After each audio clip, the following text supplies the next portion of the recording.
तो आज हम एक बहुत ही इम्पोर्टेंट चीज़ को जानेंगे कि जब कोई बिल्डिंग या फिर कुछ भी बाउंड्री वगैरह कुछ भी बना रहा हो तो उसमें पहले कलम को करना चाहिए कि पहले ब्रिक वर्क करके बीच में कलम के लिए जगह छोड़ के बाद में कलम करना चाहिए। कुछ लोग क्या करता है, पहले ब्रिक वर्क बना रहता है, बीच में कलम का रेनफोर्समेंट छोड़ा रहता है, तो क्या करता है सिर्फ दोनों साइड से सफ्टिंग लगाता है और बोलता है कि सफ्टिंग हमारा बच जाएगा, तो उसमें बीच में कंक्रीट डाल देता है।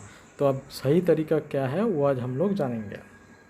तो देखिए, पहले जो होता है, कोई भी आप स्ट्रक्चर अगर आप बना रहे हो कॉलम और बीम से, तो उसमें क्या होता है, जो होता है वो है डेड लोड। मेनली स्ट्रक्चर का डेड लोड है, जैसे ब्रिक वॉल वगैरह, उसका डेड लोड को ट्रांसफ़र करने के लिए ही, ग्राउंड में ट्रांसफ़र करने के लिए आपको कॉलम और बीम दिया जाता है। ठीक है, तो आप ब्रिक वर्क अगर पहले कर लिया, उसके बाद अगर कलम करेंगे तो दो साइड से तो आप सटिंग लगा लेंगे, पर बाकी दोनों साइड का जो आपका डायमेंशन रहेगा वो ब्रिक का जैसे खाँचा खाँचा थोड़ा थोड़ा रहेगा, उसके हिसाब से वो ऐसे ही टेढ़ा बेढ़ा हो जाएगा।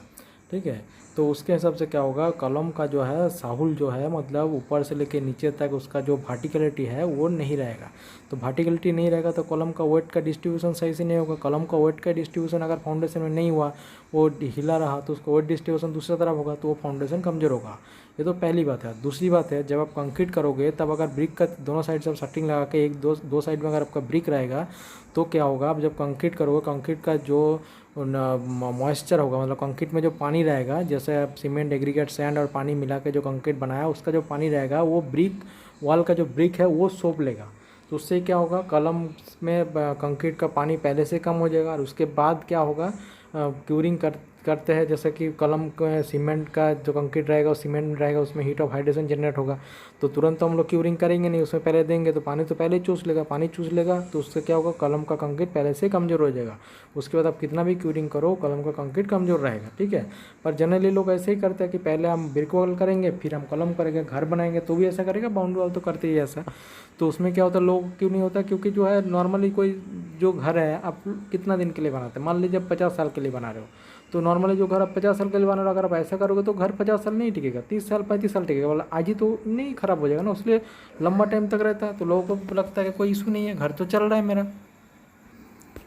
तो अगर आप पहले कलम बनाओगे तो क्या होगा, कलम का डायमेंशन आपका फिक्स हो जाएगा, कलम का कंक्रीट हो जाएगा चारों तरफ से। उसके बाद जब आप कलम का साथ ब्रिक वॉल चालू करोगे तो क्या करना है, पहले कलम में सरफेस में बढ़िया से हैकिंग करना है। हैकिंग मतलब हथौड़ा से उसको ठोक के थोड़ा थोड़ा निशान बनाना है, चिपिंग करना जिसको बोलते हैं। हैकिंग कर दिया, चिपिंग कर दिया, हैकिंग कर दिया, उसके बाद जो है उसके ऊपर घोला डालना है, कलम का सरफेस के ऊपर घोला डालना है। उसके बाद आप ब्रिक को जोड़ना चालू करोगे, तो उससे क्या होता है, हैकिंग किया, कलम में तराई भी पहले कर लिया, हैकिंग के बाद उसके बाद घोला डाल दिया, तो कलम का सरफेस पूरा वेट हो गया। उसके बाद ब्रिक को भी आप गीला करके लगा रहे हो, मसाला दे रहा हो, उसके क्या होगा, उसका कलम का डायमेंशन तो सही रहा, उसका लोड डिस्ट्रीब्यूशन भी सही रहा।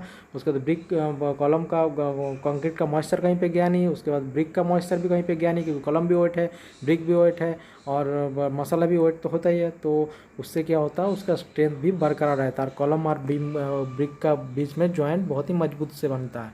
कुछ लोग बोलते हैं अगर ब्रिक का बीच में कंक्रीट डालोगे तो जॉइंट मजबूत बनता है, जॉइंट मजबूत नहीं बनता, उसमें भी जॉइंट ज़्यादा कमजोर बनता है, क्योंकि उसका पानी खींच लेता है ब्रिक, और उसका लोड डिस्ट्रीब्यूशन भी गड़बड़ा जाता है। तो उससे क्या होगा, घर जो आपका जितना दिन लेकर आप बना रहे हो उतना दिन तक आपका घर टिकेगा नहीं। तो कभी भी आप जो है इस टाइप का गलती नहीं करना, किसी मिस्त्री या फिर किसी लोकल कॉन्ट्रैक्टर का बात सुन के। आप अपना घर बना रहे हो या कहीं पे काम भी कर रहे हो, पहले आप कलम बनाओ, उसके बाद आप ब्रिक वॉल बनाना है। ठीक है, तो कलम जो होता है स्ट्रक्चरल लोड को डिस्ट्रीब्यूट करता है, ब्रिक का लोड को बीम का कलम होते हुए अंडरग्राउंड में जो आपका फाउंडेशन में जाएगा। तो कलम खुद ही अगर टेढ़ा रहेगा तो उस लोड कहाँ से डिस्ट्रीब्यूट करेगा। ठीक है।